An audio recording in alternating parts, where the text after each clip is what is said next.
When you decide to pursue a certification, it helps to treat the exam itself like a system you need to understand before you try to operate it. The ISC2 Certified in Governance, Risk, and Compliance (CGRC) exam is not just a pile of facts about governance and compliance, because it's also a structured test with specific rules, question styles, and scoring behaviors that can surprise people who only study content. A lot of brand new learners assume that if they memorize enough terms, they will be fine, but exams usually punish that approach by asking you to apply concepts in context. So this lesson is about making the exam feel familiar and predictable, using the official outline as the anchor for how the test is built, how results are produced, and what policies matter on test day. Once you understand the format and guardrails, your studying becomes calmer and more efficient because you know what you are training for instead of guessing. Before we continue, a quick note. This audio course is a companion to our course companion books. The first book is about the exam and provides detailed information on how to pass it best. The second book is a Kindle-only ebook that contains 1,000 flashcards that can be used on your mobile device or Kindle. Check them both out at CGRC.Me in the Bare Metal Study Guide series. The first idea to lock in is what an exam outline really is and what it is not. An outline is a map of the tested domains, tasks, and knowledge areas, which means it is essentially the exam's promise about what it will and will not ask. It is not a secret list of questions, and it is not a guarantee that every small topic will appear on every attempt, but it does define the boundaries of what is fair game. If you have ever felt lost when studying, the outline is the tool that turns a giant subject into a finite set of expectations. This matters because governance, risk, and compliance can feel endless, and beginners often chase interesting side topics that do not move their exam score. Using the outline as a guide is like using a syllabus in a course. It tells you what the instructor thinks is important, and it keeps you from building your own curriculum out of random internet fragments. Now let's talk about exam format in a practical, beginner-friendly way, focusing on what you experience as you sit down to take it. The exam is delivered through a standardized testing environment, which means the flow is controlled, the clock is real, and you need to answer questions in the interface rather than in a casual study setting. Most questions are multiple-choice style, but the real trick is that the prompts often ask you to choose the best answer, not a merely correct one, and that difference is enormous. When multiple answers feel plausible, the exam is usually testing judgment. Which option best aligns with governance goals, risk management logic, or compliance intent? Another detail that matters is that questions are written to be read carefully, with small words like most, first, best, or primary carrying a lot of weight. If you train yourself to slow down just enough to catch those words, you prevent the easiest kind of mistake, which is answering a different question than the one being asked. Scoring is the next area where misconceptions can ruin confidence, especially for learners who are new to professional exams. People often imagine that each question is worth the same amount and that the exam is a simple percentage game, but many certification exams use more nuanced scoring models. Without getting lost in math, the big takeaway is that your score reflects your overall performance across the exam blueprint, and it is designed to measure competence rather than trivia recall. In practice, that means you can't rely on being excellent in one slice of the material and ignore other slices completely. The exam is built to reward a well-rounded understanding of governance and compliance thinking, even if you are not a specialist in any single niche. Another important mindset shift is that you should not try to infer how you are doing during the test by counting good and bad feelings, because question difficulty can vary and your emotions are not a reliable scoring tool. The healthiest approach is to assume every question matters and to keep executing your process consistently until the end. A related concept is what exam questions are trying to measure, because that affects how you interpret every scenario and every option. The CGRC world is full of frameworks, documents, and formal terms, but the exam is frequently checking whether you understand how those pieces connect in real governance work. For a beginner, that connection often looks like a chain. Organizational objectives lead to policies, policies lead to requirements, requirements lead to controls, and controls lead to evidence and ongoing monitoring. Questions may drop you into a situation where that chain is broken, and your job is to identify what should come first or what fixes the breakdown most effectively. This is why the outline and the exam format matter so much, because they tell you that the test is not a vocabulary bee. If you treat each question as a mini decision-making exercise, you start reading the options as strategies rather than as definitions, and that's when the exam begins to make sense. Policies are the third piece of this lesson, and they are both simpler and stricter than most people expect. Testing centers in remote proctoring environments are designed to protect exam integrity, so there are rules about identification, personal items, breaks, and behavior that are not negotiable. Even if you are calm about the content, a policy violation can derail the entire experience, so you should treat exam policies as part of your preparation. That includes knowing what you can bring, what you cannot bring, and how check-in works, because surprises create stress that steals attention from the questions. It also includes understanding that the testing environment is controlled, meaning you should not expect to use your own notes, your own device, or your own comfort routines the way you might during study. The best way to handle this is to rehearse the day in your mind like a simple script, so when you arrive, everything feels expected and boring is good on exam day. One policy category that matters a lot in certification programs is the idea of exam confidentiality and the protection of exam content. In plain terms, when you sit for a certification exam, you are agreeing not to share the questions, not to copy them, and not to try to recreate them afterward for other people. Beginners sometimes underestimate how strict this is because it feels like normal test chatter, but professional certifications treat this as a serious ethical obligation. The reason is that exam questions are part of the value of the credential, and if questions leak, the credential becomes less meaningful for everyone. So when you hear people online hinting at real questions or exact dumps, you should recognize that engaging with that content can put your certification journey at risk and can undermine your confidence in the process. A cleaner approach is to focus on the outline and on legitimate practice that builds skill rather than memorization. In the governance world, integrity is not an abstract value, and the exam process expects you to live it. Another policy-related topic is retakes, scheduling, and what happens if things go wrong.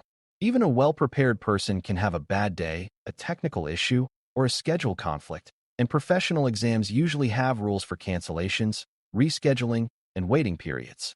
The exact numbers and timelines can vary by program, but the practical lesson is that you should know the rules before you're emotionally attached to a specific date. If you schedule too aggressively and then have to change plans, you don't want that stress sitting on top of your studying. Treat scheduling like part of your risk management, which is fitting for CGRC. Identify constraints, plan buffers, and avoid single points of failure. It also helps to keep your confirmation details and identification plan in one reliable place, so you are not scrambling through emails the night before. When the logistics are controlled, your brain can spend its energy on the questions instead of on uncertainty. Let's zoom back to the outline itself and how it influences what kinds of questions show up. Exam outlines are usually organized into domains, and domains are weighted, meaning some areas appear more often than others. That weighting affects your study priorities because a heavily weighted domain gives you more opportunities to earn points and more opportunities to lose points. Beginners sometimes study what feels easiest or what sounds most exciting, but the outline tells you what is most rewarded. Another nuance is that a domain is not just a topic bucket. It is a set of skills and decisions you should be able to perform. For example, a domain might require that you interpret requirements, select appropriate controls, or evaluate evidence, and those are verbs, not nouns. If you translate the outline into actions, your learning becomes more practical and you become less surprised by scenario-style questions. This is where governance thinking begins to show. The exam is asking whether you can operate inside a structured program, not whether you can recite a glossary. It also helps to know how professional exams often use distractors, which are answer choices designed to sound right to someone who has partial understanding. In governance and compliance topics, distractors often take the form of something that is technically true but out of sequence, out of scope, or too heavy for the situation.